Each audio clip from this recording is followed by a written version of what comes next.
और खबरों की शुरुआत इस वक्त की अहम खबर के साथ। वज़ीर आला योगी आदित्यनाथ के गोरखपुर दौरे का आज दूसरा दिन है।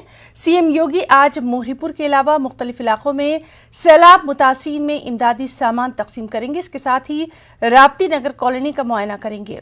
सीएम योगी गोरखपुर म्यूनिसिपल कॉरपोरेशन से खास सफाई मुहिम की भी शुरुआत करने वाले हैं।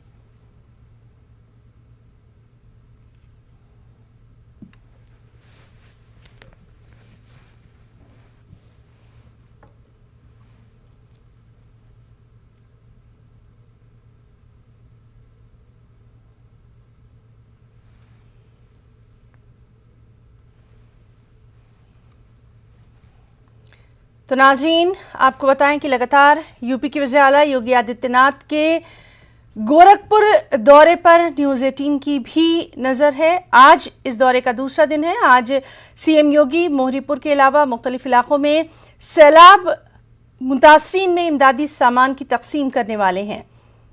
आपको बताएं कि वहाँ पर सैलाब से मुतासरा लोगों से उनका हाल अहवाल भी वो जानेंगे। साथ ही साथ राप्ती नगर कॉलोनी का मुआयना करेंगे और इसके साथ ही गोरखपुर म्यूनिसिपल कॉरपोरेशन से खास सफाई मुहिम की भी शुरुआत होगी। तो लगातार काफ़ी अहम माना जा रहा है वज़ीर आला योगी आदित्यनाथ का ये गोरखपुर का दौरा, और जिस तरह से यहाँ वो मुख्तलिफ न सिर्फ इमदादी कामों को लगातार करते नज़र आ रहे हैं, बल्कि म्यूनिसिपल कॉरपोरेशन से स्वच्छता मुहिम यानी सफाई मुहिम की भी शुरुआत करने वाले हैं।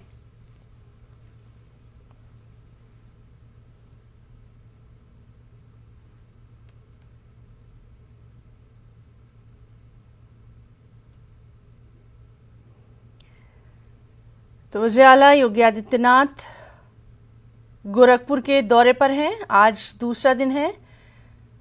मुख्तलिफ इलाकों में लगातार वो वहाँ की सूरत हाल का जायज़ा ले रहे हैं। ख़ास तौर पर जिस तरह से लगातार हम आपको बता रहे हैं कि सैलाब की सूरत हाल वहाँ पर क्या रुख इख्तियार कर रही है, लोगों की किस तरह से वहाँ मदद की जाए, इस पर भी लगातार सीएम की नज़र बनी हुई है। सैलाब मुतासरीन में इमदादी सामान की भी तकसीम हो रही है,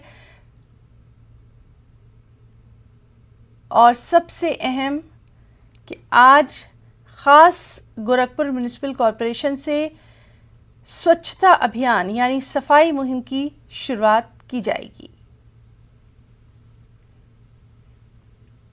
तो ये आप बराह रास्त तस्वीर देख रहे हैं।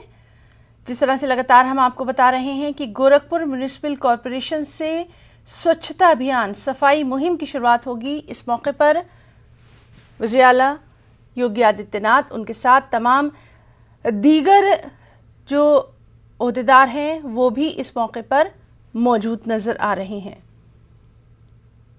तो लगातार एक्शन में नज़र आ रहे हैं वज़ीर आला, और अब ख़ास गोरखपुर म्यूनिसिपल कॉरपोरेशन से सफाई मुहिम की शुरुआत। कि राहत सामग्री भी पर्याप्त मात्रा में हर एक व्यक्ति को उपलब्ध हो सके। पर्याप्त मात्रा में राहत सामग्री के किट तैयार किए गए हैं और राहत सामग्री वितरण करने के लिए कहा जा रहा है। बहुत सारी जगह ऐसे हैं जहां आवागमन में थोड़ा भी समस्या है।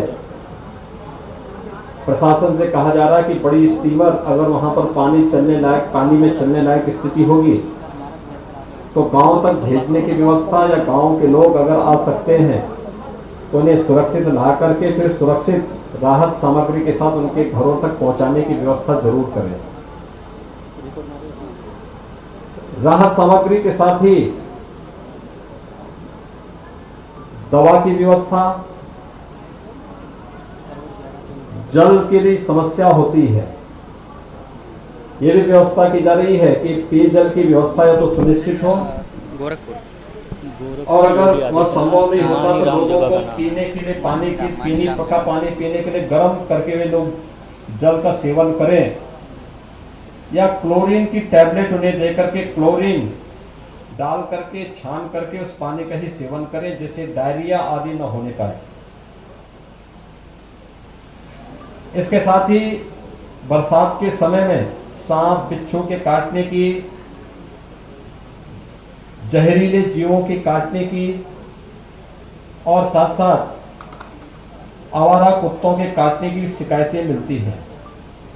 एक व्यवस्था की गई है कि एंटी स्नेक वेनम और एंटी रेबीज वैक्सीन पर्याप्त मात्रा में हर जनपद में हॉस्पिटल्स तक पहुंचाई जाए। और आज की